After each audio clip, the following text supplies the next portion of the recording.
Okay, just one moment.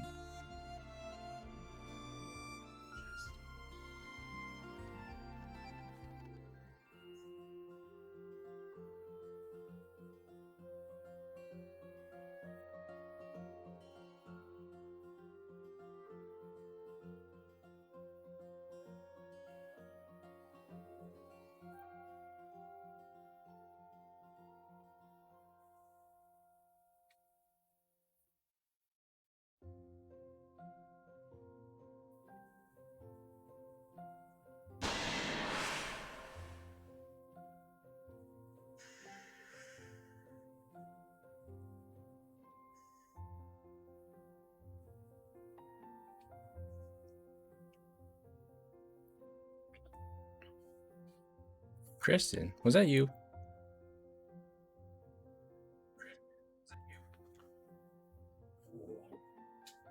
Hello. I'm here just getting ready in just a minute. Hang on.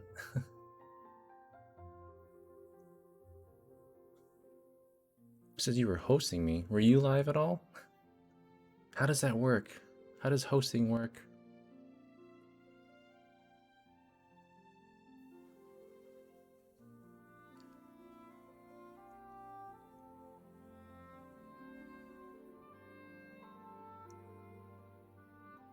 Give me just one more moment. Hang on.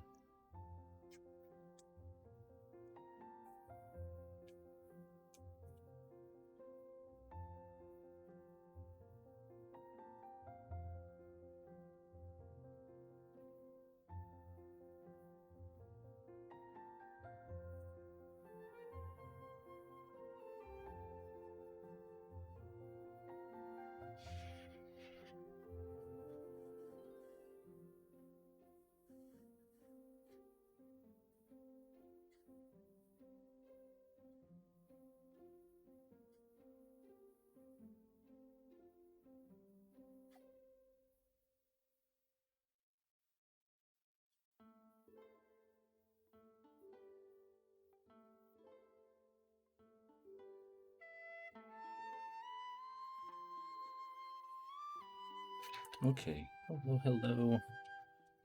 I see now. I appreciate it nonetheless. Thank you. Since you're here, how does everything sound to you? Does it sound okay? Am I loud enough? This is a very like soft track playing in the background, which I don't want to be too loud, but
oof. Oh man, I'm sorry. I had like a I had a sneezing fit like right when I started because of course I would. Ugh. I hope I'm okay. That was annoying. Let's see here. Yeah, the nice thing with this microphone is it's nice and stable with everything going on. I don't need so much adjusting as much as the other ones I had. Hey Rob, Rob Arman X, how you doing? And thank you. So I haven't even like introduced what I'm doing yet. I'm too busy sneezing. Hello everyone. I am Nighttide, also with Evernight Studio. It's been a while, about a week or so. A couple weeks since I did the last stream of anything. Actually was the Persona 4 overlay stream with Rob. But today we're gonna be working on something else, something a little different. Remove this here. So this background, for anyone that's not informed about Genshin Impact, this is the newest character that was released. His name is Xiao, and I've been doing a lot of desktop wallpapers around this lately. So, man, there's a lot of, yeah. Rob Arman X in the chat says hello. I know not everyone plays Genshin Impact. It's kind of like either love it or hate it sort of thing right now. But a lot of the people that I have following me right now, through means of me sharing this on other places on the internet, a lot of people are really into the things that I make, and people have asked me like, how do you make this mobile background? How do you make this desktop background? So I figured I'd go more like an educational stream, showing the process of how I did one of these things. Just kind of chilled out, more chatting how we went through this. Because yeah, a lot of times when I do these streams, I kind of just do the art. I don't really explain what I'm doing as I do it. So in this case, I'm gonna just try and be more informative. Of course, we'll still be chatting, but I'm gonna try and keep things a little more on a schedule here. So it's already been made, obviously, but we're gonna go from scratch to see if I can recreate what I made right here. So let me just nudge him away for now. He'll kind of be a reference so I can make sure I'm making this the same way I did last time. That aside, how are you all doing? Yeah, they all have really solid character designs. They each have like, they kind of have each have kind of a theme going on. They all, well, some of them, the more recent characters have these very well done trailers. If anyone knows who Zhongli is, he has like the best character intro trailer as far as animation, presentation, the music. I gotta share that with some more people. Let me see here.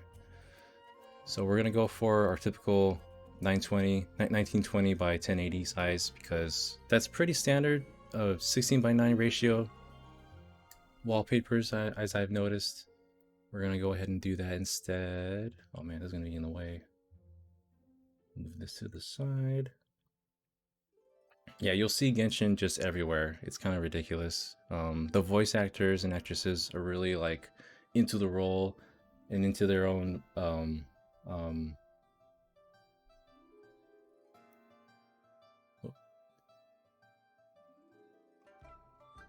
sorry, I'm like still adjusting some stuff here. Yeah, the voice actors and actresses are really into their own roles now. It's really cool to see whenever they introduce themselves like I work on Genshin. Hello, Daniel Gremory 2. My version of Photoshop is actually so I was using I'm using the latest version 2021, like I think they stopped doing like CS5 and 6 and all that, so I'm using the latest version right now. Although when I made the most recent update from 2020 to 2021, it had the weirdest like glitch happen. It was like a crash.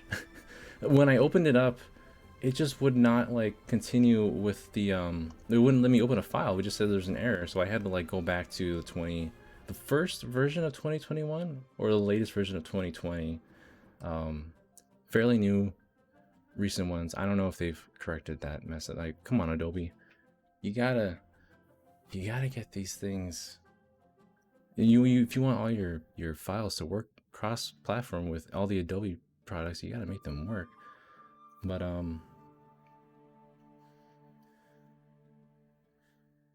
for for the designs, Camera Raw filter, no, I don't actually. The only time I ever use Camera Raw is when I have my Canon camera, my digital camera. Whenever I take photos with that, I'll snap in Camera Raw so I can preserve as much quality as possible for huge files. But that's the only time I've ever really used Raw.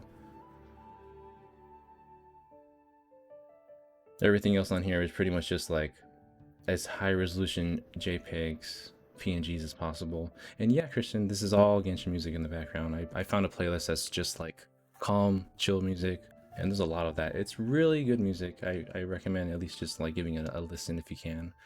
But yeah, while we're on the topic of what kind of um file quality that we use here, let me go ahead and bring up something. Let's see here. Where is Xiao, by the way? So these files were on the Wikia website. All these appear when you summon them. They'll appear with this kind of splash art. It's different from the mobile wallpaper backgrounds I've done. So these are much more like horizontal, made for the made for a widescreen television. You know, wide screens, landscape and such. The other design style that they have for these characters is for portrait art, which would be, let me find his as well. Where is that one? I'm gonna find it just by itself, not the one I made.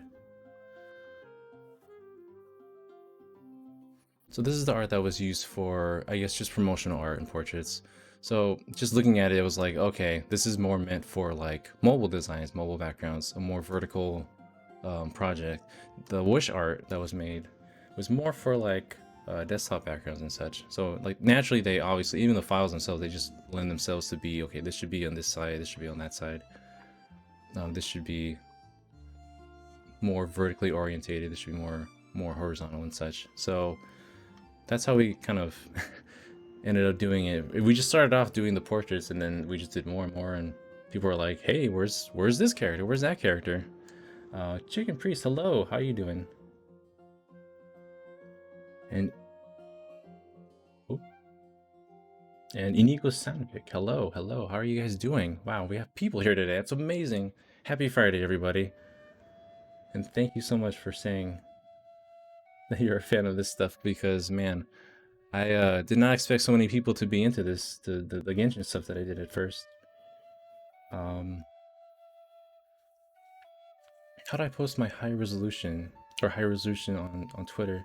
So it's kind of weird that I save it as the dimensions that they are. So this would be the 1920 by 1080, but I save these as a JPEG because if I use PNG, I notice that for certain files it kind of discolors them a bit.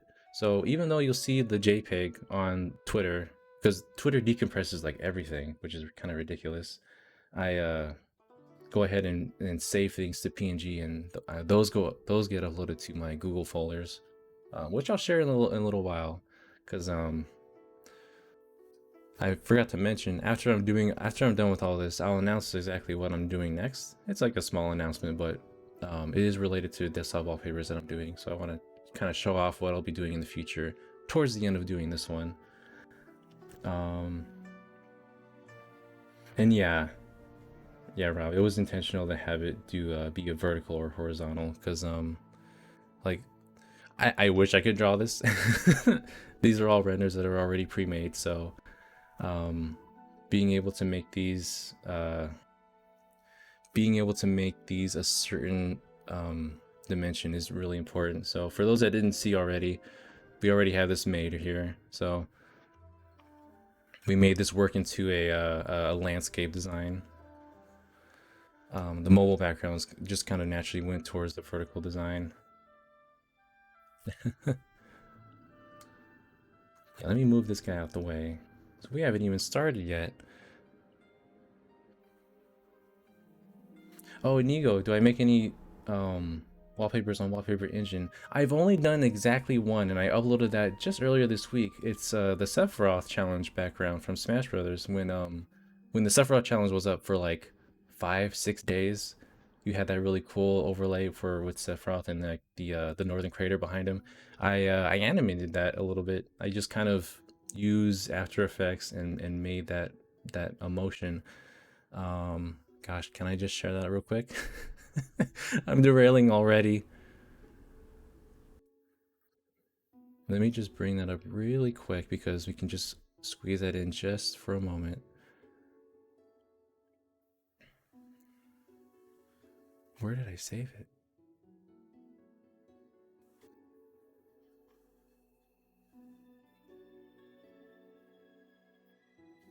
Wallpaper engine.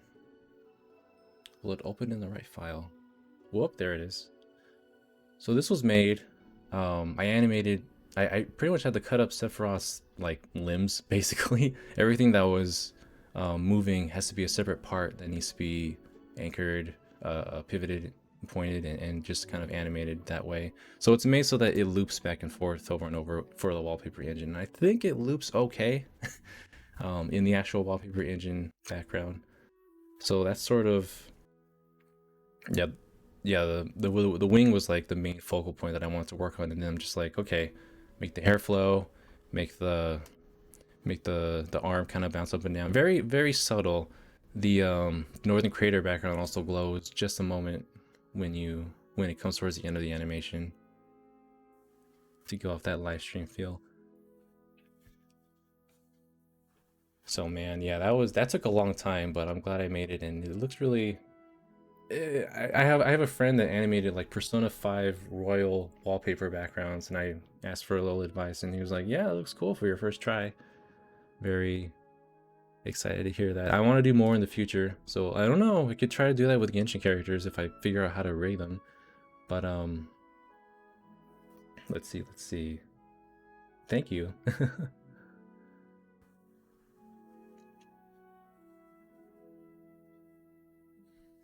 Oh gosh, Photoshop the shirtless version. Oh, that would take so long. I need to like actually get those sweet abs animated and like draw it all over the shirt, over the coat, and repurpose the entire thing. But man, I'm sure somebody could do that if they spend enough time on it. Okay, hold on. Where are we with this? Back to Xiao before Sephiroth invaded. This is still blank, oh my god. So this character right here, this render, this is the basis of what we're going to be working with for the background. And but you'll notice that when I drag it onto here, it's smaller than what I had over here on the actual template here. So the reason behind this, the way that this was kind of upscaled a bit more, was using a different program on Photoshop, not Photoshop, but a program that kind of upscales images. So if I zoom in like about the same size, let's see here, you'll see that there is pixelation on this one. And I have a little tool here I can use now too, hang on. Boom. So if you look real close, you'll see the pixelization really clearly. It's kind of like it's not sharp at all. But if I go to this one, it's a little bit smoother. It's been cleaned up a little bit this way. Now, normally, like, we don't want to take something like this and upscale it ourselves because it keeps that pixelization. So if I wanted to make this to this size, if I use Control T and transform it and make it larger, doing it this way, like it can work on smaller designs, I think, but the more you bring this up, the more it actually kind of distorts itself and gets blurrier. I mean, the pixelization is gone, but then it gets kind of blurry if you get too close. If you want to compare to this one, which is a lot, it still kind of retains the sharpness.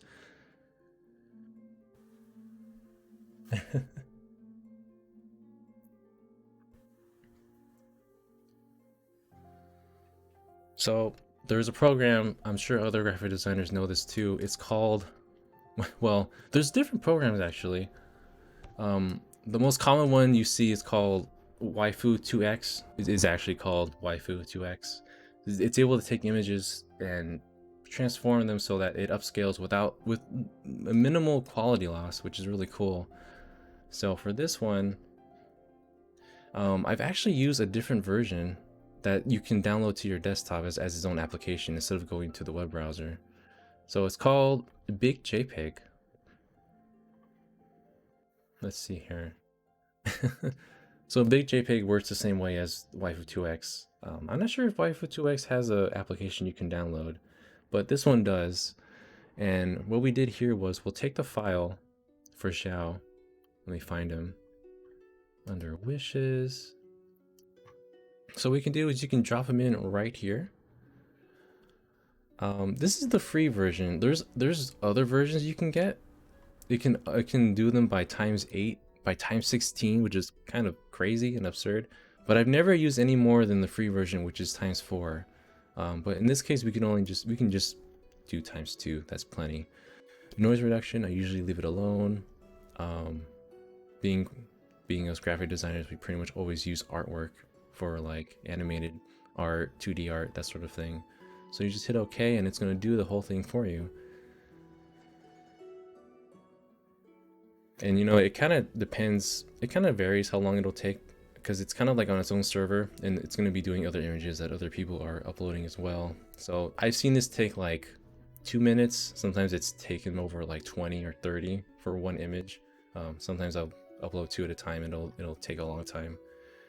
But essentially that's how, when that's done, let me move you again. Where is it?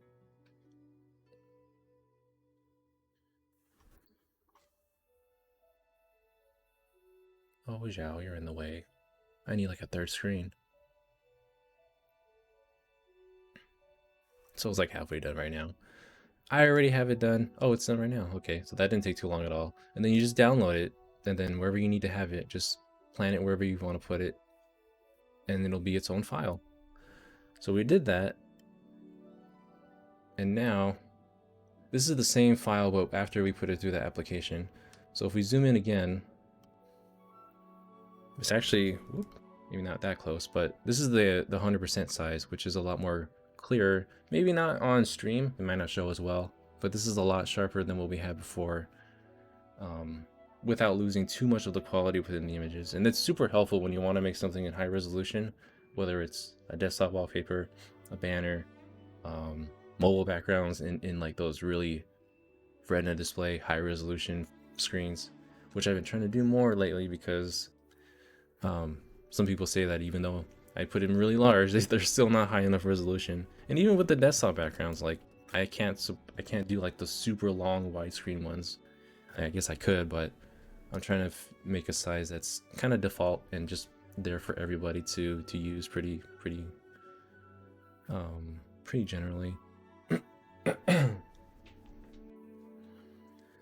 So yeah, from here we can throw him right in, and you can already see, like, without having to adjust it at all, it's already this large. Which are, if we take the older one and drop this right in,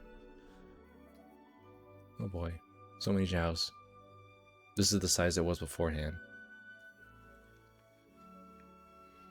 So you can tell right away that there's clearly a difference in some quality. So if I enlarge into someone again, if I try to make it the same size manually, that's about more or less the size. I guess it wouldn't be super noticeable to some people, because it's like,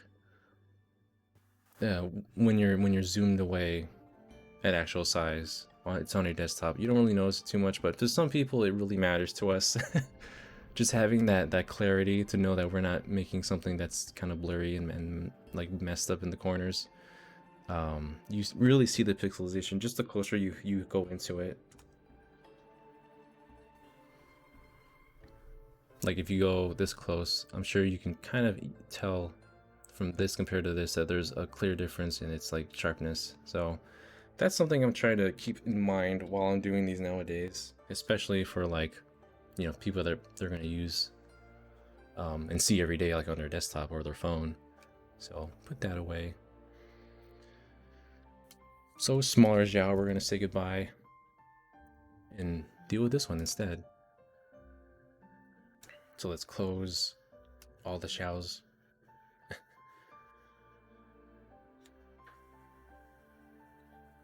Yeah, definitely.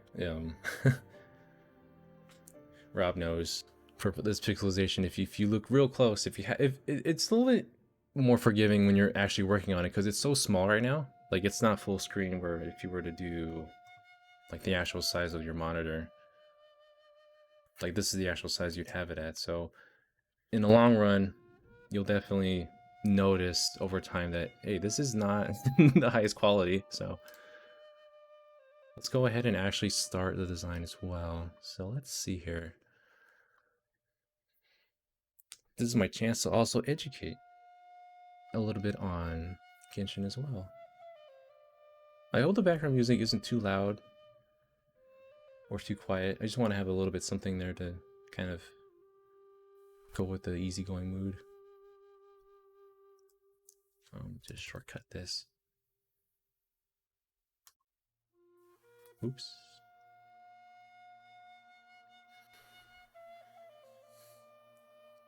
I tend to do this a lot. Just have a very general gradients going from one end to the other. So we can just take our gradient tool, go in this corner and drag it all the way across to the other corner. And usually that gets a fairly, oh, that's from the last setting, okay. Go to the tool, switch that up, drag from one corner to the other. And more or less we get the kind of style that we want. If it's not the way you want to have it, just hit Control Z, you'll go back one step, then you can really easily do it back and forth. So I see some people, they go into File, Edit, Undo in this corner. You can do that, but remember that there's always the given shortcut in these corners here as well. Really a time saver if you can learn what all these shortcuts do. Let's see here. So I'm probably going to have this be a bit darker.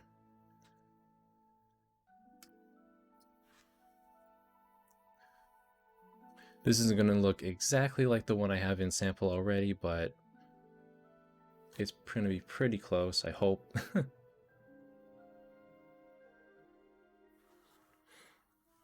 As a rule of thumb with desktop designs and backgrounds, most people will traditionally put all their icons on the left-hand side, or at least along the top.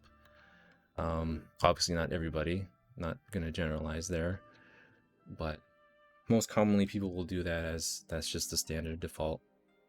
So I'm going to adjust him so that he's over here in this corner. All the characters are going to be over here. And this is going to be like a template as well. Like we're making a template so that we can do this for every character going forward from here for this game. Also depending on their element as well. Because the only thing that really is going to change is the symbol and their element. So more or less right here. Or is that too small?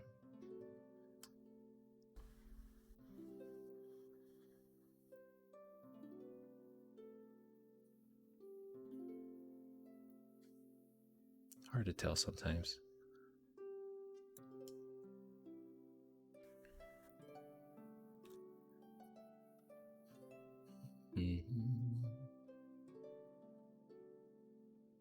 I'll just nudge you right here.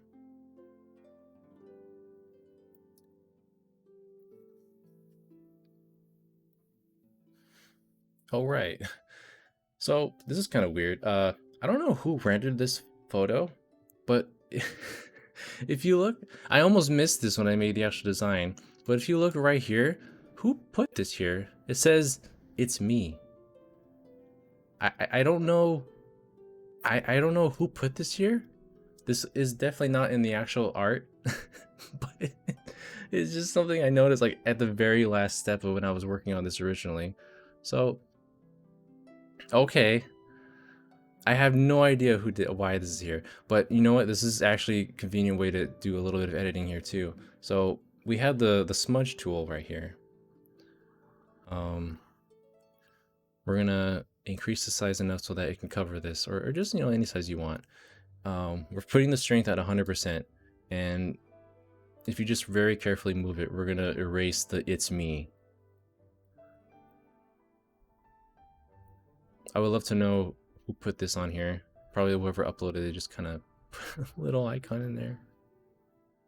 But yeah, smudge tool is definitely helpful for removing certain artifacts like this while you're still keeping the quality of the image itself. It might take a little bit, but we're gonna make sure that it looks natural even without it being here.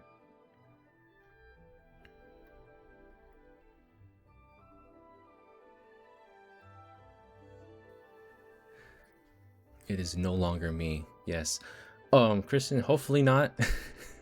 I I haven't gone back to check to see if this is in all of them, but I'm pretty sure it's not. No one's told me anything. I've looked at a few. It's not in there. Thank goodness. That would be really silly. So, thankfully he's got some pretty baggy-ish pants here, so we can just pretend that it's normal. It is no longer me. Of course, I'll just kind of zoom in a bit here and there and make sure it's properly put away.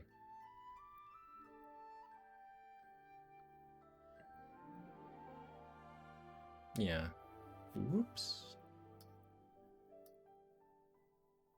So, we're gonna ignore that.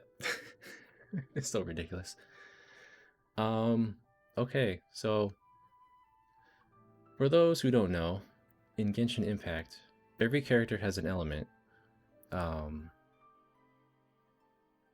they're not like they have to be all fancy named. So you have wind is Amino. Oh, let me just go ahead and just do a quick presentation. So this is the symbol for wind called Amino. Oh gosh. Cryo is ice. Dendro's interesting. We still haven't have an actual Dendro character. There's like one enemy, the one slime that is Dendro. It's kind of like, I guess it's like life or healing because it's a heart. But there's no characters like this yet, but the symbol yet exists. It's kind of weird. Electro, obviously, electricity. Geo is earth. Hydro, water. Pyro, fire. So, shout out to the user on Reddit, Snoodog3804, because this person, they made a very, very high resolution of all these symbols in the game for all the characters. So, being of wind, I'm going to use the one Amino for Xiao here in the corner. And like these are no joke. You put them in here and there's like boom. This is like obscene 4K resolution right here. Let me just, I gotta zoom out real far to just grab this. We're gonna put you in the corner. Oops, what happened there?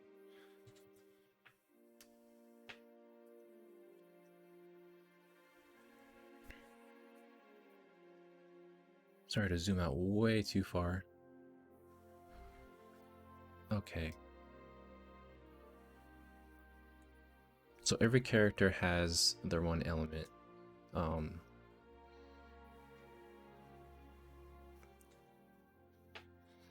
see here. Well, that's more or less where we'll keep it. I'm going to save you for a little later.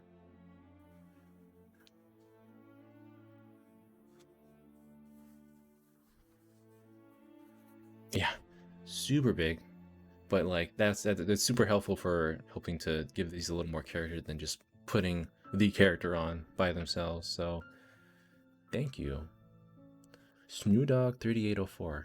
They made these a couple months ago, and I was like, oh wow, very handy. Or else I would have had to make these myself, and that would have taken a long time. So let's see. We have this. We have that.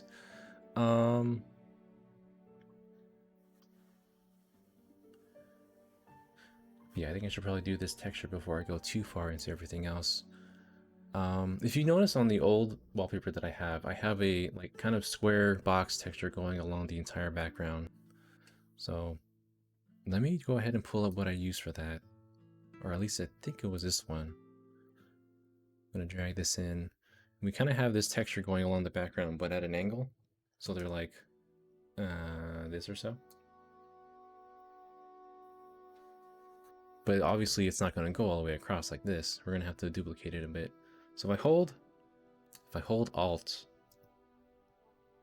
and click on the layer that we're selected, you see the little mouse has a different icon when I'm holding Alt. And this means you're going to duplicate whatever it is you're clicking on and automatically put it onto a new layer. So we'll just take this, we'll drag it out, and we'll line it up as evenly as we can. I'm going to hide Xiao for a bit.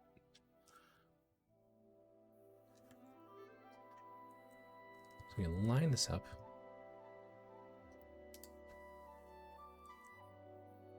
Oh, let's see here. And fuse it together. If you are holding on to two layers,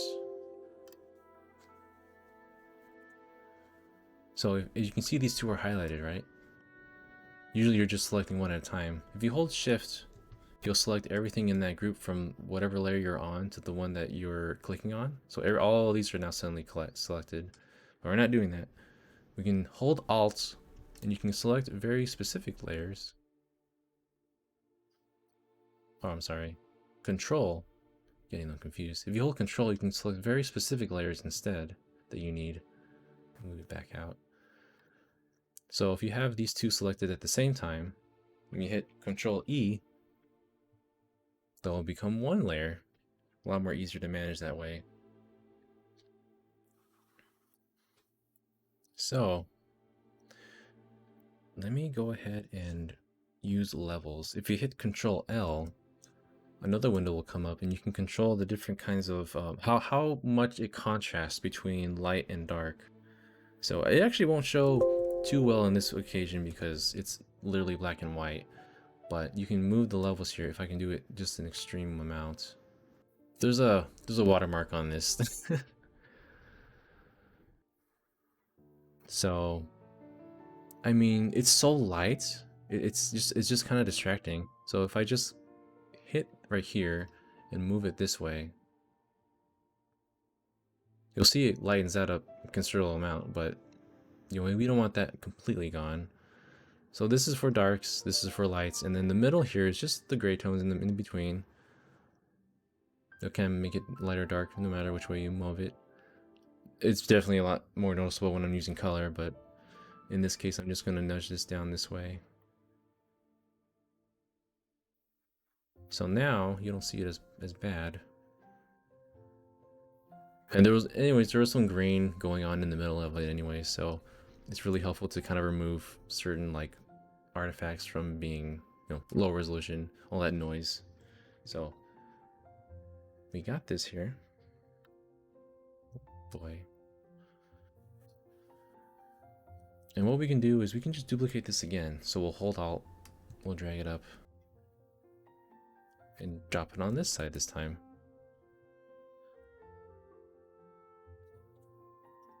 And again, we'll click these two layers, hit Control E, and it will fuse these two together.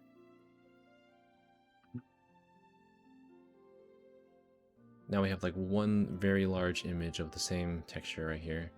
So I think if I tilt this, if I hold Control T, it'll bring up this.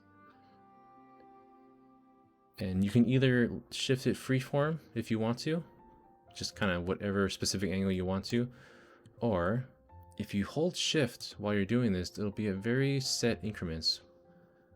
You can do it at 45 degrees, a 90-degree angle, just very concise angles if you need it as such. Let's see here. So it's still kind of going off to the side. We'll just copy it one more time and just manually line it up. It won't be that big of a deal. Part of this is going to be missing in the actual design anyway, so I just use the arrow keys to do these very tiny adjustments.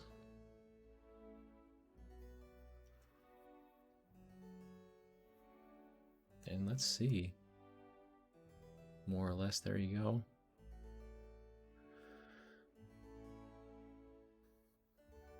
So this step is not really necessary at all. It's just something that I do. But if you look at this now, it's like a massive page behind this one thing right here. So you can actually use the marquee tool. If you go in this corner, marquee tool, and just drag it all the way across your entire workspace. And if you go over here, once again, to your layers for this one right here, if you hit Control J, by doing Control J, you make a new layer, right? But it's only the part that you selected instead. So this piece now is now just this block instead. And it kind of helps with saving space and optimizing because your files can get kind of big. So in some cases, maybe you want to keep it, you want to use it for something else, and you want that large texture to just overlay to something else that you're doing. But for some optimization, I just do it this way instead. And now it's right here. So this texture needs to go back here in the background. What is this one? Oh, that's the other Xiao. I should probably name these. Naming layers. Who does that? So now we have the texture here. We'll do that. We'll deal with that in a moment. So obviously, if you look at the original that we have, that box, these boxes here are more of a white background. They're white edges, and you can't. They bleed right through to the background. So how do we accomplish that on this one? Let's see here. It's all in the different layer styles, I think. And I don't remember which one it is, so bear with me for a moment. Actually, first thing you should do is go to layer. Wait. Where is invert? I lose track of all these at the same time.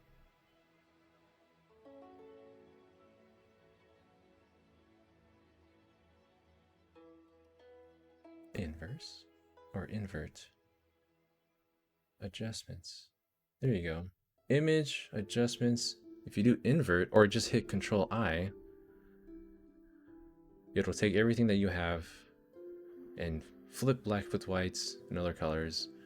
Of course, they can do that with any layer really, but it won't really have the best results. If I do this as Xiao, it's going to be a bit scary. It's pretty much like your camera filters, you know, like when you take a photo, it'll invert the blacks and whites so they did develop. But that filter is not really what we're doing here. Oh gosh, sorry for ignoring chat. Hang on. Kristen, hello.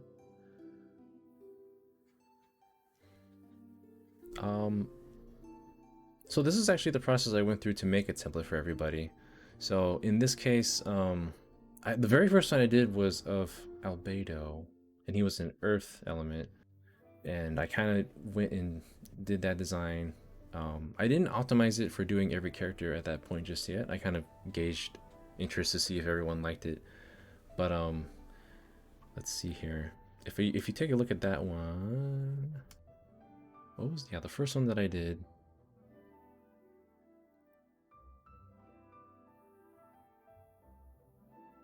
Was your boy? Was this one here? So this is where I just got the idea of putting the character R on the right, doing the symbol here, and I'm just like, you know what? This is pretty much exactly the same template you can do for every character. So I ended up making the template based on this one in the first place. Xiao was really one of the last ones I did because he was released very close to when I released all of these, and his art for the Wish had come out around that time. Yeah, I'm just showing off how I made like the starting template for these in the end.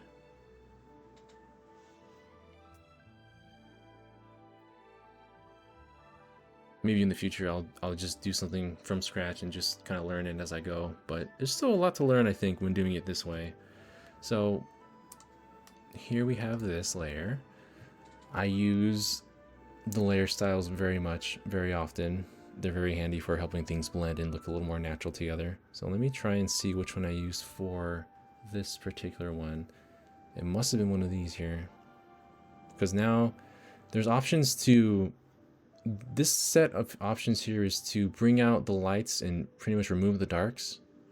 And darken is pretty much the opposite, where you'll take all the blacks to the forefront and all the whites will kind of just disappear and be transparent. So that's what these two layers do. The other ones kind of blend them all together with the background that you have, which more or less, I think, did I use soft light? I want to say I used the soft light one. These ones are a little crazy. These are the ones at the bottom are a lot more situational, to be honest. I'm going to say I did an overlay and just decrease the opacity a bit.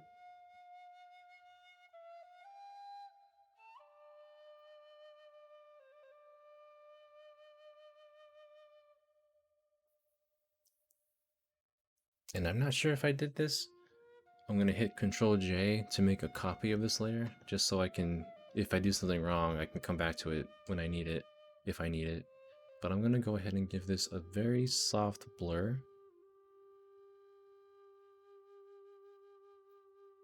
Probably not this big. I wish I could enlarge this window.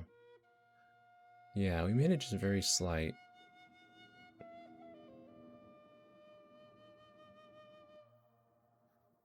If it's too sharp, it kind of takes away the focus, so I wanted to make it a little softer to look at.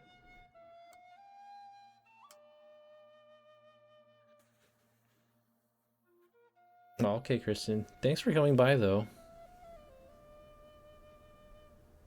And you too, Rob. Both of you, thanks for coming by. Definitely, I'll upload this within the next day or so. And if anyone wants to catch it then, I will definitely have it up. So thank you guys. Have a good day.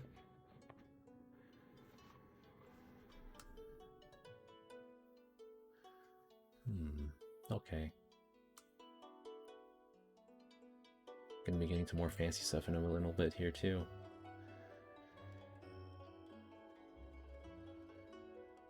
Let me take a look here. So the overall feel of the one I have now has a bit darker contrast. So let me go ahead and show you guys. If I go up here, down, let's see. So if you open up, you have your layers window up, hopefully. So at the very bottom of your layers window, there's this option for all of these here. This is essentially what you'll find if you click up here, image adjustments, and you get like brightness, contrast levels, exposure, color filters, all the sort of options. They're actually just available right here in the corner for ease of access. So for this one, I'm going to do a gradient map right here. And what this does, it's different than an actual gradient from going like from just one corner to the next. It'll take the colors that you have here and just kind of make that the color scheme depending on your darks and lights. So if you wanted to add more colors to this, or if you wanted to adjust how strongly one color is presented, like this light, I'll move it all the way over here, and there's much more of a focus on that color. Whereas if you go from darks and make those a lot more concentrated, it has the opposite effect. But this is pretty powerful because you can use multiple colors at a time. So if you wanted to make this purely white, you can, to really bring out those highlights, you know? So in this case, I think I can just go ahead and make it black and white. And it's really handy to help add some depth of color. So if I just use this here, give me just a second, I gotta check what I did with the other one. So all these layers, whether they're visible or not, they're still all affected by your layer style. So you can take this and go ahead and adjust it that way. Darken, multiply, color burn. You see all these effects still. And not all of them will look right. You'll see some weirdness with the colors like in the corner there. But there are definitely some that work better with others than that. If you're doing black and white, overlay is always something you can do. Overlay, soft light. These options in this segment of the windows, except for probably hard mix, they all have their options. So we're just going to do a soft light and maybe just decrease the opacity by a little bit to have a little more contrast going on. And I'm going to make another one as well. Not a gradient map. We're going to go here and do a color lookup. Now, I don't know if color lookup is available on more recent versions of Photoshop. I had Photoshop on my old laptop, and I don't think I had this option on here. It is an older laptop though, so that could be the reason why. But if you go here and have your properties window open, this top one here, this is pretty much the only one you're going to be working with. So let me just zoom that in real quick. So you got that going, have your properties open, and then just this one right here. These other two I haven't really used anymore. But if you go through here, there's a whole list of different kinds of preset kind of filters and stock filters. So if you did like warm, it'll make a much warmer design. It'll bring out like warm hues and shades, like if you were on like an actual like camera or photo. Let's see, fall colors kind of deletes some of the contrast we made for a more autumn feel, a little bit warmer feel. If you did like, what's an extreme one? Moonlight. Example would be like, oh, like give it a moonlight. This is really more for like photos that you're taking of people and such. For sure, it's kind of a quick way to do that, and you can always adjust those as well from here. Just give it like a soft light or something, and there's the difference for there. But what I use a lot would be the 3 strip. So that actually gives it a bit more of a color definition. I remove that again. This one gives it a bit of a color vibrance to it while still keeping the hues and tones. It's different than if you did like hue and saturation. So that's also on here. So hue and saturation, if we did that, for example, it kind of makes everything a little too intense in some ways. Like the shoulder is super like lime green now, and this is like super pink. I've always used this color lookup as like a tame way to go ahead and adjust colors that way without making it look too dead inside. So these two put together make it a little bit more contrasted, a little bit more interesting to look at in my opinion. Of course, you can always adjust it like here and there. You can make it lighter or darker. That's all up to you. It all really depends on how you want to handle the situation. So what we're going to do is kind of make this blend in with this background, because now this is like super bright and contrasting, right? So we're just going to give this and make it an overlay, and maybe just decrease the opacity a bit. And you'll notice right away that these squares are immediately like just getting in the way. They're so prominent here, right?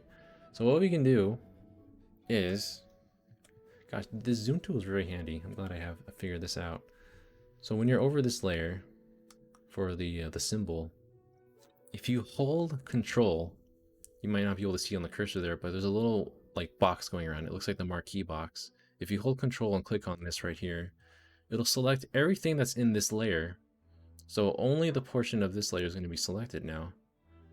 If you did that for like Xiao, for example, it's going to select everything that's just around him. And you can do that for any layer. If you did it for the background, it wouldn't do much because it's just a square. So it's the whole selection. But we're doing it for this background here. And when you have this selected, go to the layer that you want to get rid of, which is this one. And just hit delete. And if you see here, it's going to get rid of that portion by itself. So without being too destructive to the file itself, we went ahead and deleted that. And that's part of the reason why I kept a file separate. So if I didn't like how that worked out, or if I wanted to do something else, I have the original file here before I blurred it, before I deleted it, just in case. So we're gonna have that there. And you know what? For this file, let's see.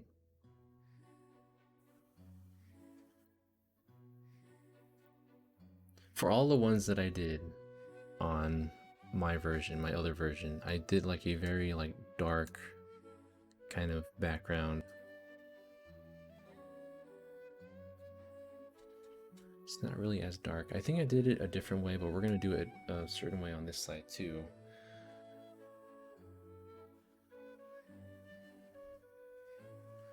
Let me make a new layer on top of these. Just a new layer between these adjustments and on top of your main subject. Let's get the brush tool out. I'm gonna make this a larger brush. And I usually keep the hardness very soft so that we're not making weird sharp edges.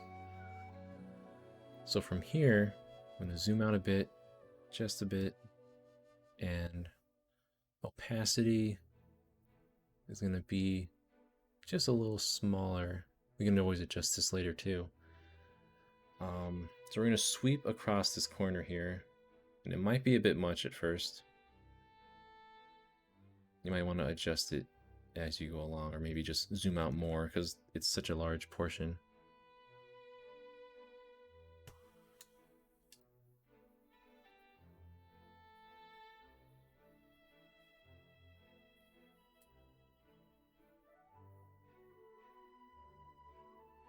Just because, like, in my opinion, like people's desktop backgrounds, they want to be able to see clearly their icons on this corner. So I'm trying to make most of the, for all the ones I use for Genshin Impact, trying to make most of the, how would you say, the focus be on this side, right? And then more or less very plain and easy to manage stuff on this side. For if you have your desktop icons, they're just kind of like here and whoops, very easy to grab onto and read. Readability, your legibility, very important. So yeah, we're gonna leave that there, and we're gonna just play with a little texture above this as well. So this is probably like one of the very first things I learned in graphic design when I was learning Photoshop, and I can't believe I'm using it here too. But I'm gonna go ahead and make a new layer again, not this one. I'll put it on top of this one, and fill it with white. And make sure that these two are black and white. A quick way to do that is to just press D. By pressing the D key, pressing D will automatically make it just black and white. You can also press X to switch them back and forth really easy too. So that's fun if you want to quickly switch between the colors they're using. So from here, we're going to go to filter, render, and I think it's difference clouds. This was one of the very first things I ever used to make a texture in the backgrounds that I used to make, like way back when I first learned graphic design. And I think it's this one. If you keep doing it, it'll keep on displacing the clouds. And it'll get a little crazier every time. I believe that's what I used. So with these clouds on here, we can use the trick we learned earlier with the layer styles, because oops, this one. You can either make the darks be really prominent or the lights be a lot more prominent. But we're not going to entirely do that in this one.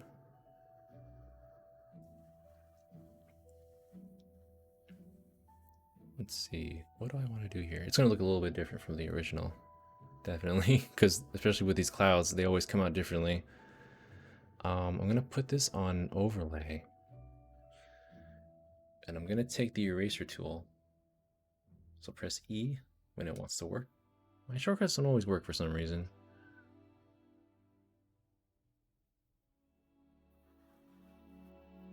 We're going to make it large enough that we can very lightly brush away. I'm going to decrease the opacity so it's not just removing it all at once.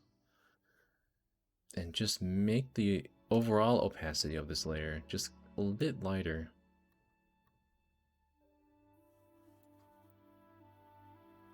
So it's not completely in the way of everything.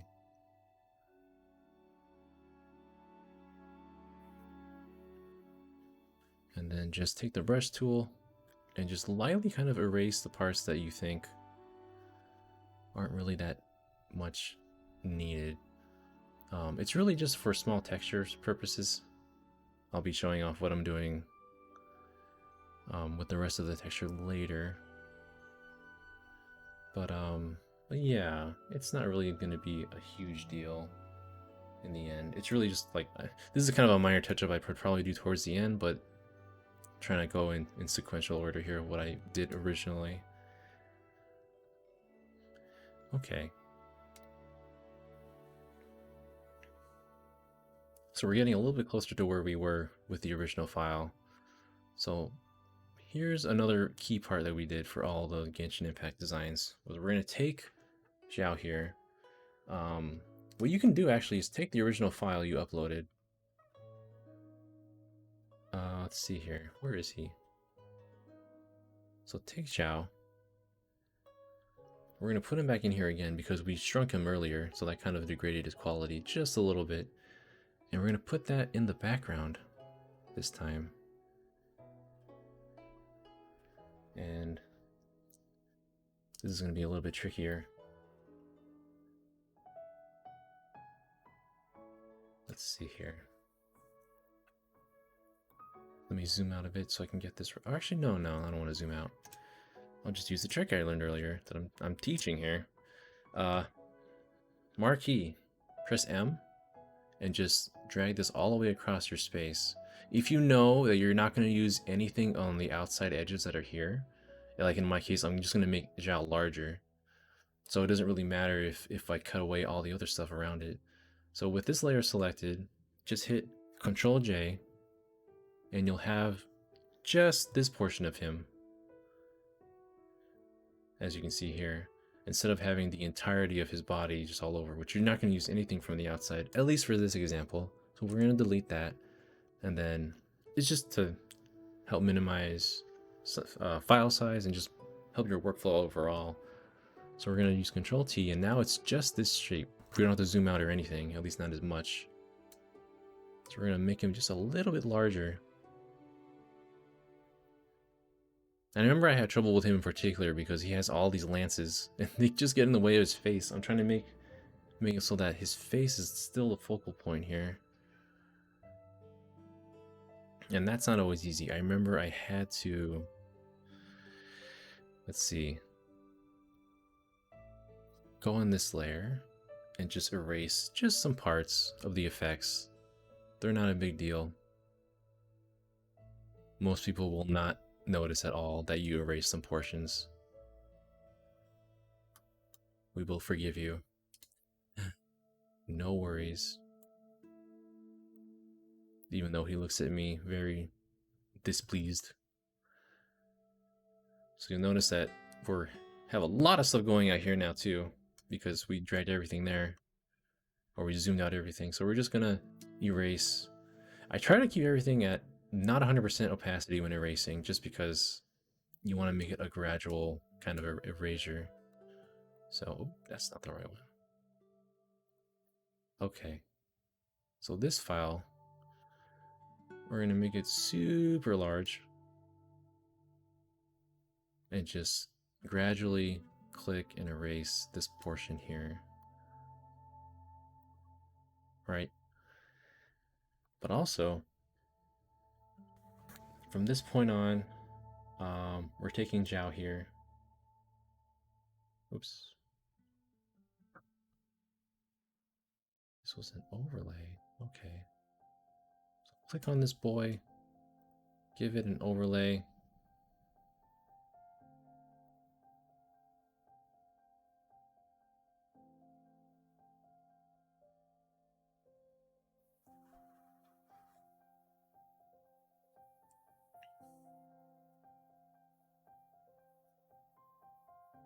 And like before, go ahead and hold Control on Xiao, click on it, and you'll be selecting only his portion, only his selection here.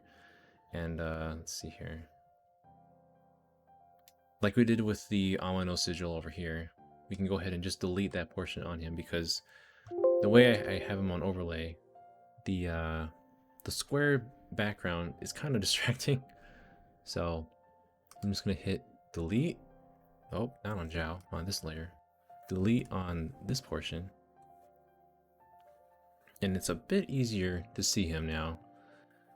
Something else that I did to help blend him in was use a gradient map.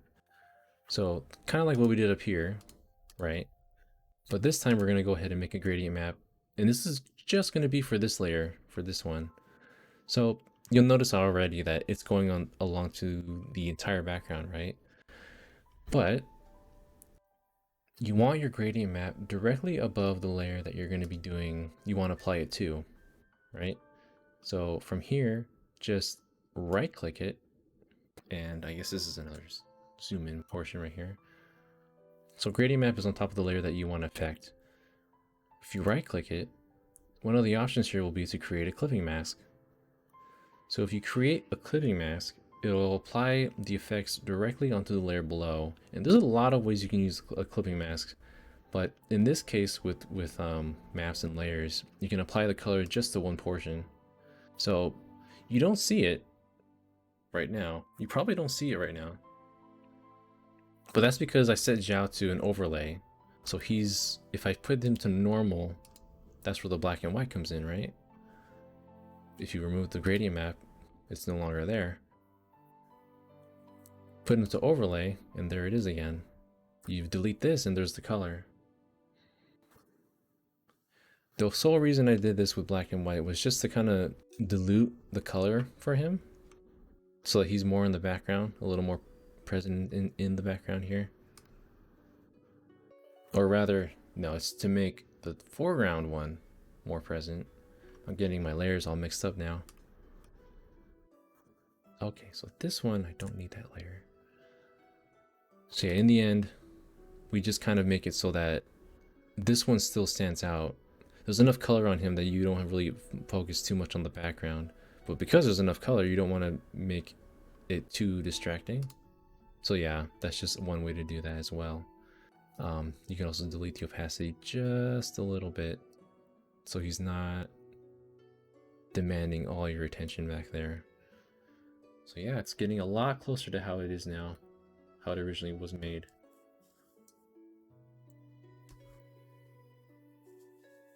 And I hope this is being explained well. Most times I stream, I'm just chatting with somebody that's kind of like they're keeping the conversation going with me. Always love having a guest on so we can just kind of chat together while I'm working on something. But let's see here. Oh, and the text, of course. Yeah, I think one of the last things we can work on is the text. So for all the Genshin Impact characters, I used their name and also the little effort that they have describing them. So we'll write out Xiao. I cannot see it. There it is.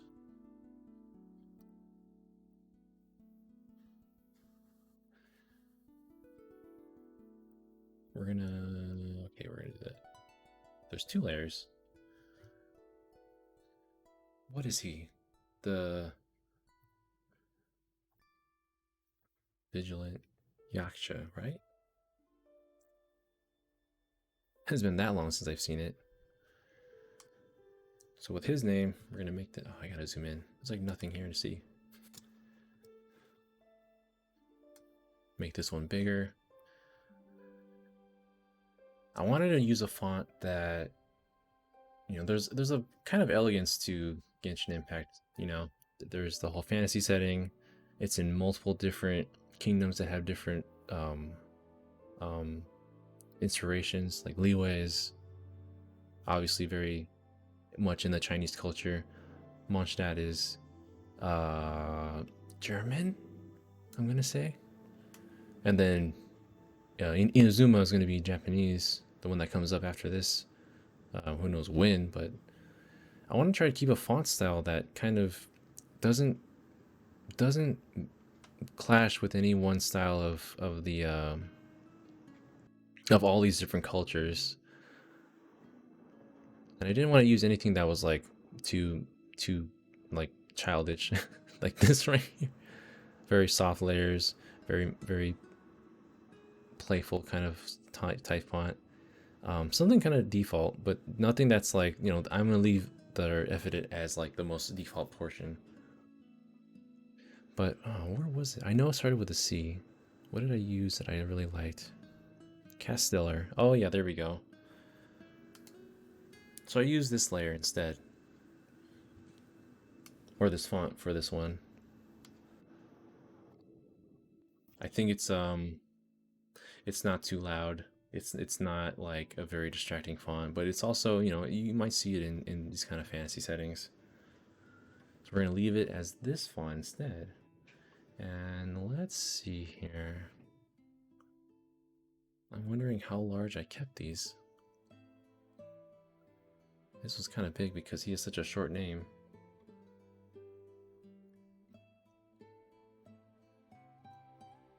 And I wanted this to be a similar color to the green that's here, or this green. Something like that.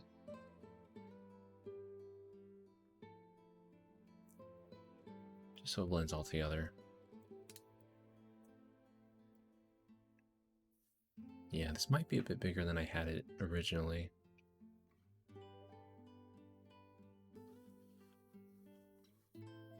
And we're going to go ahead and just delete more of his effects because they're, again, in the way. There's so many things in the way.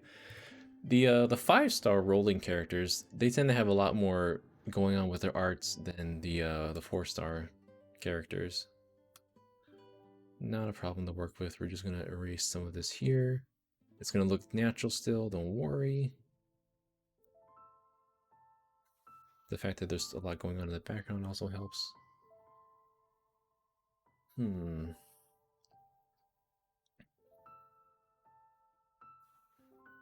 Okay. So I did a little effect where it's just like a line going under it and some cubes. So I'm going to use the marquee tool, drag it across more or less that large. Make sure you have a new layer selected.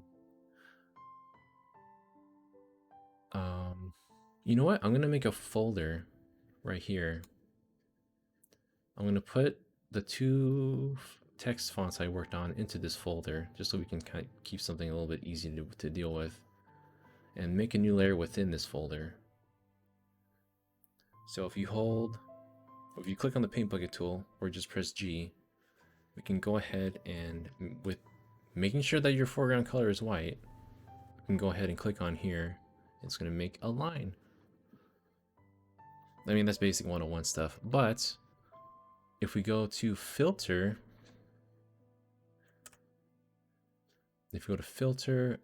blur, back to blur, but this time a motion blur.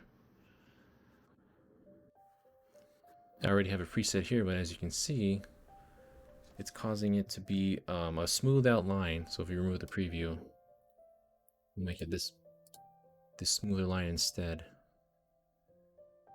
And I think it's already preset. You can set the distance however you want, whether it's very minimal or just like all the way out, we're at the point where it's just a hazy line. So about 150, 160 or so. Let's see here. If it's too thick for you, you can always marquee it again and just select the portion that you don't want to have, and you can just cut that right off. Very easy to play with. So let's see here. I may need to make that longer. We'll see. So I'm going to make a shape tool. Click on the rectangle tool or just press the key U. And when you drag the shape tool out, more than likely it'll be like freeform like this. But if you hold Shift, it'll keep it as a perfect square instead. If you press Alt, it'll make the anchor point at the very center.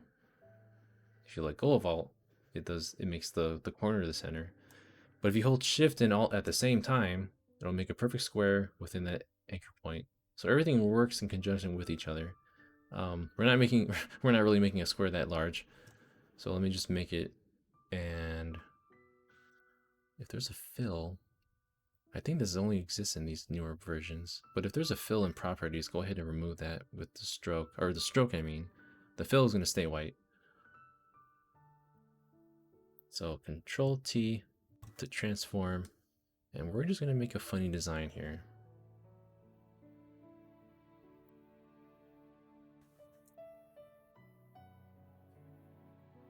Let's see. I'm going to have to make this white darker again. Let's go ahead and play with these shapes.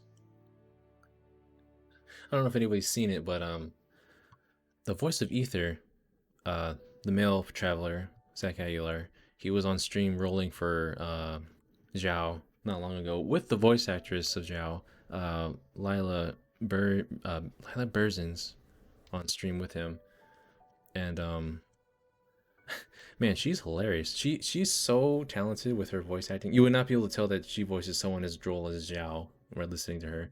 She about like an hour into the stream, she had like recited a kind of song that made her go through about like, oh my gosh, like 20 different characters with very well done impersonations, and they were like, oh man, it was a riot. Zach was dying on stream. It was so funny to see. But yeah, Genshin Impact voice actors and actresses, they're so into their roles, especially when the fans are really into it too. Same thing with like Fire Emblem Heroes and such. They're just so playfully into their roles.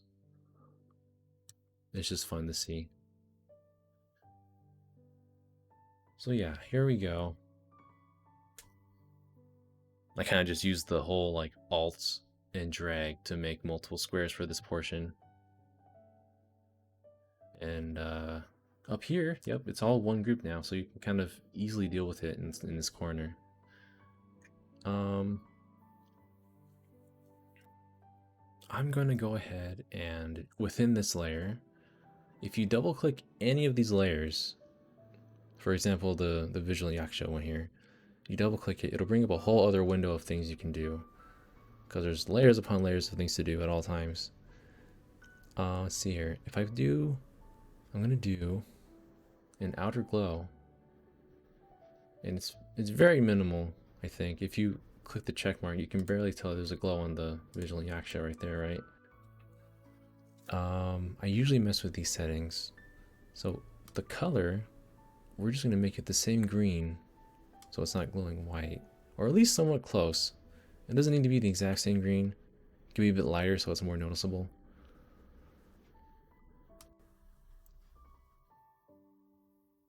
You can play with opacity. That's too much, that's too little.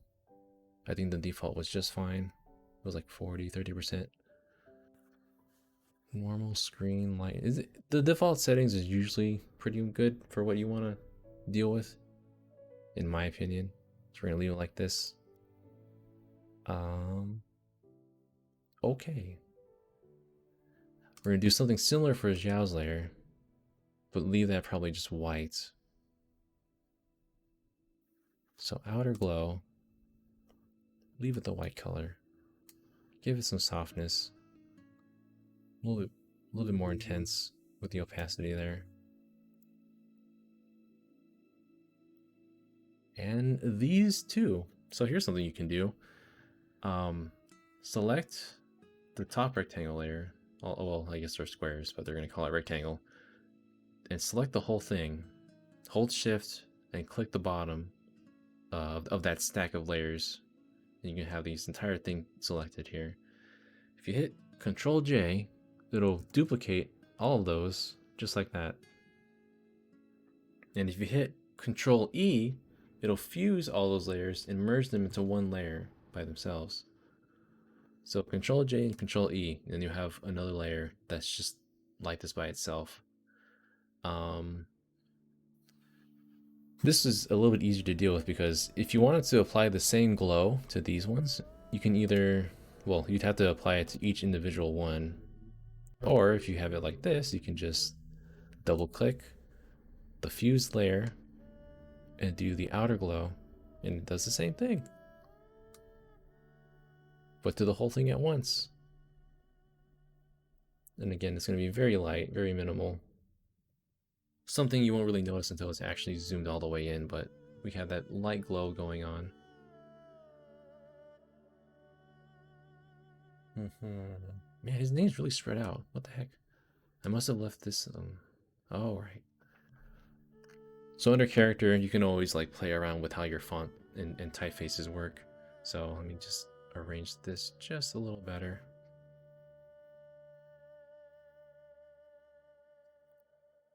So check this out here.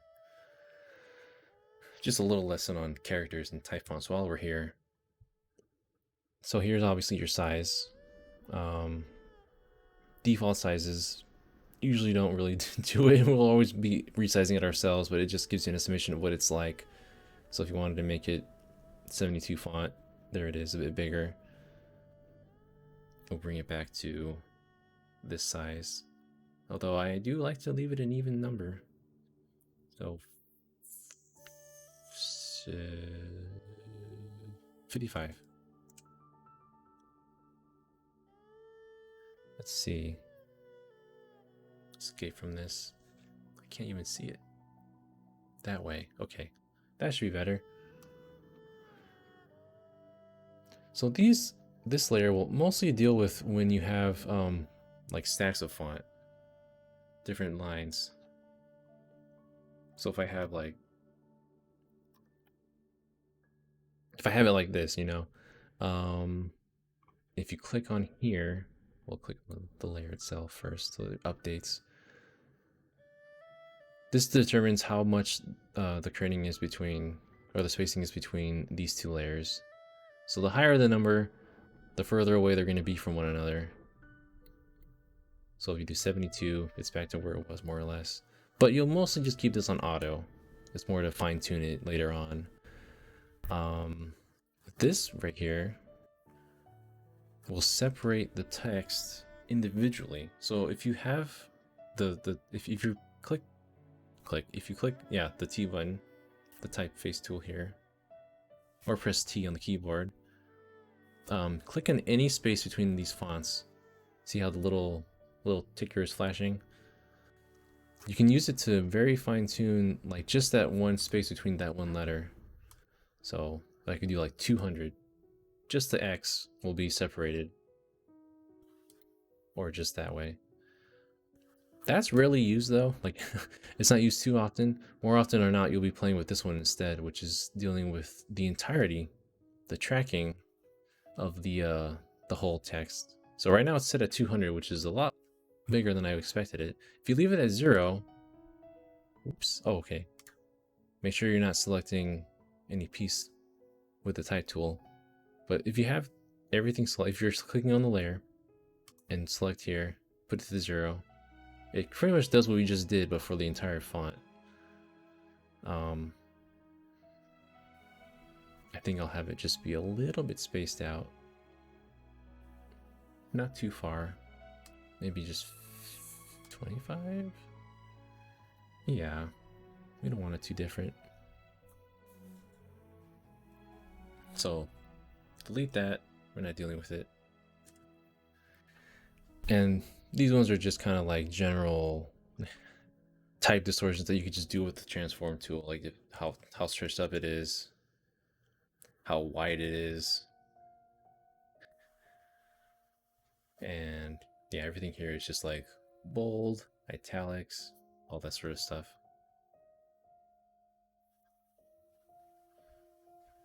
So yeah, that is more or less what you can do with type fonts, but we're just going to keep it very simple for this one. Let's just keep this a little bit closer. And I think it's fine where it is right here.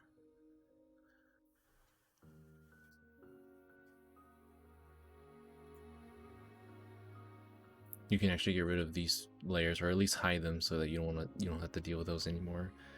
Let me just erase just a little bit. So it's kind of extending really far out here. Get that tail under control. Yeah, this is more or less what we have.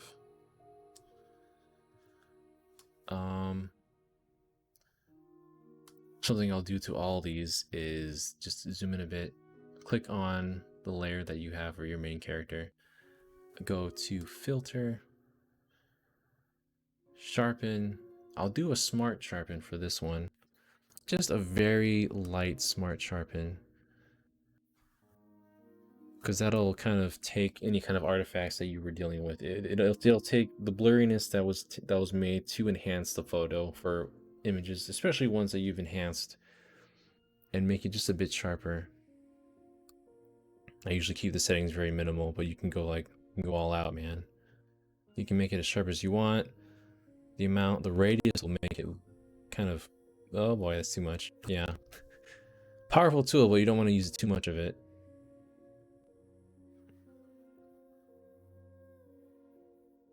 Just keep that sharpness in there.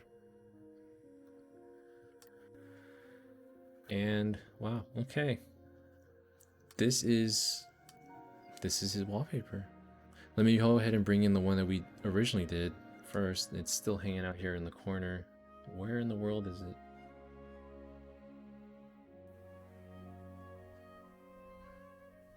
Yeah, okay. This is the one that we did originally. And I think I see what's different here. I think with this one, when I did the cloud layer, it did a lot more of the lighter clouds up in this corner. So on here, you can see that there is, right here, there's a lot more clouds going on in this corner. If I put that to normal and bring it up, oops, not that one. If I bring the original up to normal, yeah, the clouds are very much softer here.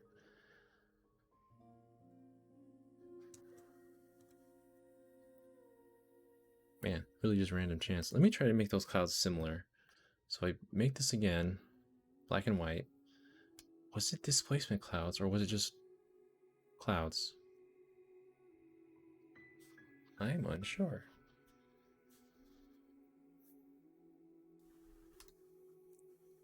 Overlay. Erase. Let's just erase portions here. That's the thing, you can just add another clouds layer and maybe that'll help it look a bit more like what you were going for as well. Just get some of that erased.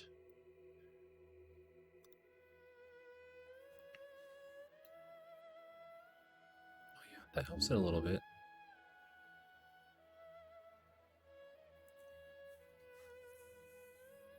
Put it underneath. Play with the opacity if you want to. Yeah, there's just like so many different ways these can come out. Was this an overlay or a color dodge? Probably an overlay. There's so many different ways that you can mess with this and make it come out the way that you want it to.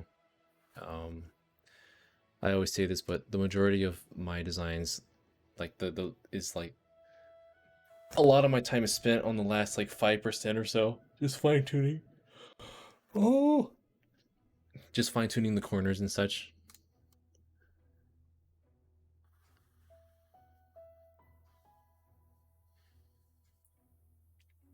I think it's more or less the one we made originally right here. Yeah, this is the original one. This is the one that we just made right now. So yeah, all those little bits and pieces there. I hope everyone is able to follow with that one. I think just the texture for this cubes back here would be just a little bit lighter. Or maybe I just use a different blending option. Was it soft light? Maybe it was soft light. Yeah. A little bit softer.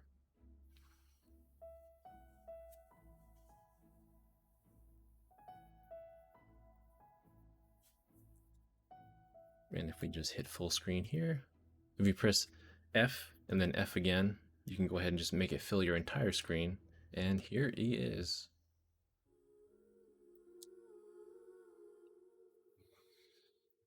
So it's not too much going on with this one, not too complicated. It's just made in a way where I can easily just kind of go in, change the name, change the character, have the symbol and sigil here. And this is pretty much exactly what I use for all the ones that we've done so far. So if you go, save changes, that's the old one. I'm not gonna save this one either. Let's see here. Let me go ahead and bring up my folder. So if you go here, This is my Google folders that has all these the entirety of the characters made as backgrounds for your mobile and for wallpaper. Um, yeah, I kind of follow that same structure for this one. So here's Xiao, but at the same time, like it's made so that you can insert any other character possible. So Sucrose as well, Venti, uh, Jean. I kind of left that effect for the clouds in this corner here to be with all of them, and for other elements too.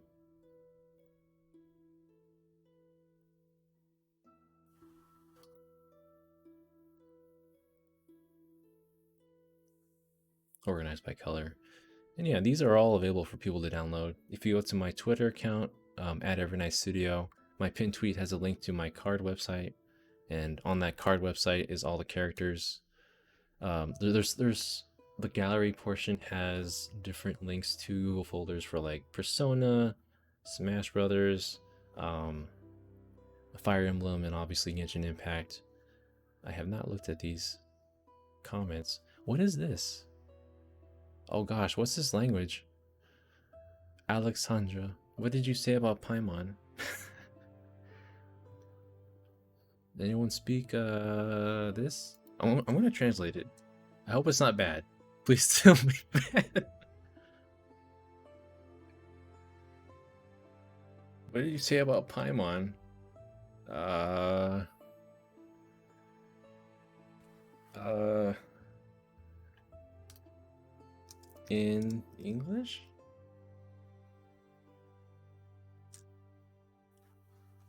Oh, oh, I see.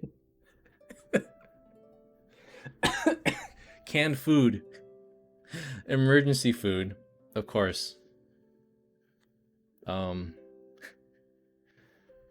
for those that don't know Genshin Impact memes, one of the first things you can call Paimon in dialogue is emergency food. So I see what they did there. I don't know what language this is.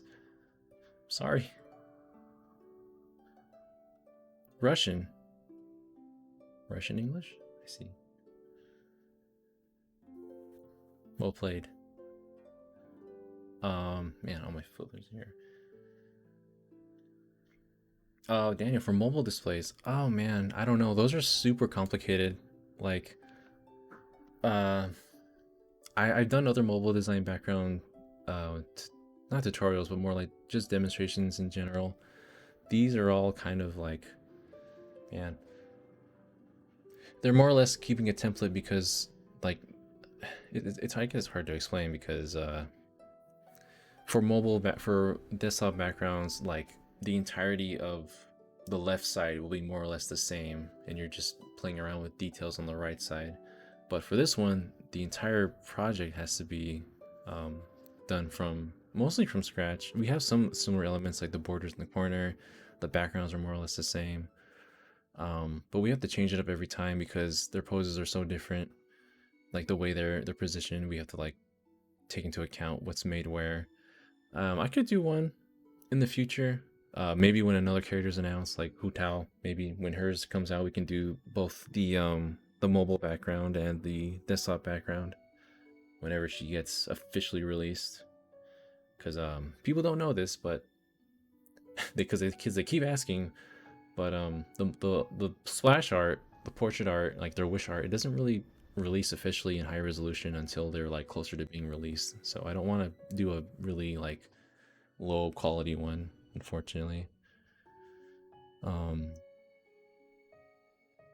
but yeah, when she gets released, maybe we'll do something like that instead. There's a lot of people that look at this stuff here. Where's official splash art? Oh, official. Is she not on here? I uploaded all of them. Oh no. Where's official? Uh-oh. Didn't I? She's right here. But she's not in the thing. Hang on. Oops. Let me add her.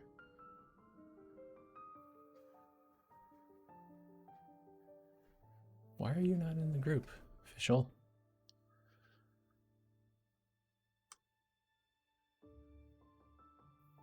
Doing this live. We're doing it live.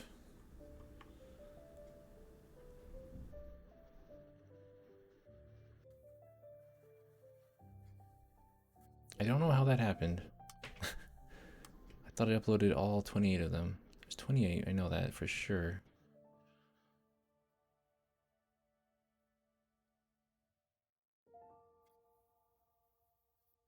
Sorry about that. So yeah, that's there. That's done. That's uploaded. Closing out of there. And yeah, that's more or less what we did here.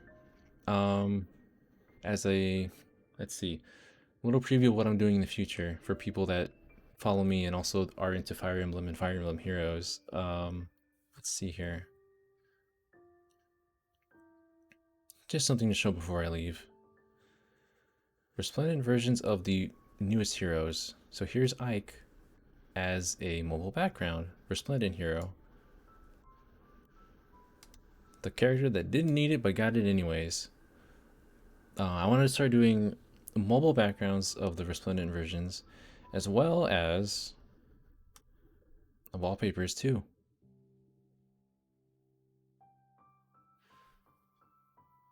So I kind of worked on this in the background the other day. Was watching a charity stream by Jenny Yokobori, who I guess am acquainted with for her birthday and for like charity as well. And that was like a 12-hour stream, and I was I was doing some stuff in the background. I hopefully will be able to do this for multiple characters. This is something that I've been working on, or at least had in the back of my head for a while now too. Just kind of the same format where you can just replace the character, the background, the name, and title, and color, and have that done first and foremost, and be able to put in the new character as they come in. And I'm just using various character render art as well. But yeah, I'll upload this eventually. I'll ask people like, do you like this? Should I do more? Hopefully the Fire Emblem community will accept it as well. Hey, thanks, Daniel. Yeah, the scan lines, huh? Um, I'll do a very quick showing of how those scan lines get in.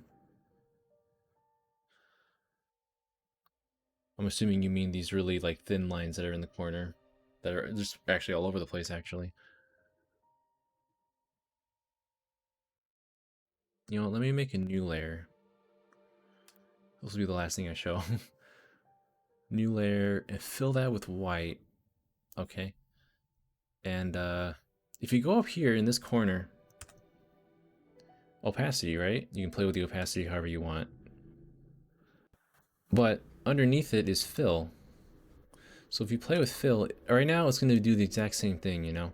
So if we put this fill to like 0, it's pretty much not there anymore, right? But let's go ahead and double click this to open up the layer styles. And this is actually a completely different texture. If you go to pattern overlay, it'll probably give you this default one first. It'll be like, it's like some trees or leaves or something, right? You can actually download and upload separate files. Yeah, you can import a pattern if you have them. I don't know where they are.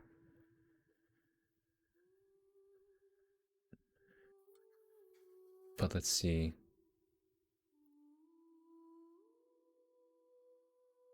Oh, you meant the bottom slant? Oh, okay. Hang on. Oh, those are just made by like very easy to do little tools. If I do a new layer, I just use like the pen tool, right? And then just the pen tool is something I use a lot more often. I didn't really need it too much for Xiao's background, but you can click the corner right here, and then click wherever you want want it to end, and make a shape out of it. So what you do is on this new layer, you also want to have the paths window open right here. So you can hold control and it'll do that same little icon like this. So click on it, and then you can freely fill this in however you want with any color that you want. So with this selected, you can just pick like this red, for example, and fill that in, right? And then if you hold Alt and do that little trick where if you hold Alt and drag, you can make a copy of that layer. So we can just make that copy, drag it down, and then let's see. You can just make that another color if you want to. I'm doing a really simple example right now, just for this kind of like slant. Texture is just like, it's just a texture I have online. It's a texture from Fire Emblem Heroes where they use for the banners and such. It's just one that I applied on top. I had to adjust it, I had to do color correction, delete that one portion that's on there, and just kind of stretch it out, play with the opacity and blending layers. In this sample, where is it? Oh, right there. We just kind of very slightly deleted it from there and just did that. It's a texture that you can make with the pen tool, but it was faster to just use the official design. There's like where is it? There's a package of all the Fire Emblem Heroes assets in there, like from the UI to the buttons and menus and such and backgrounds. So I used that for one of the banners and just had that on there. But yeah, that's something that's like for a different day. That's what I'm working on so far. This as well. Oops. And hopefully I'll be doing more of those resplendent art portions for other characters later in the future. But yeah, let's see. I think that's everything for this one. It's been about how long has it been? Hour 45 minutes. That's not too bad.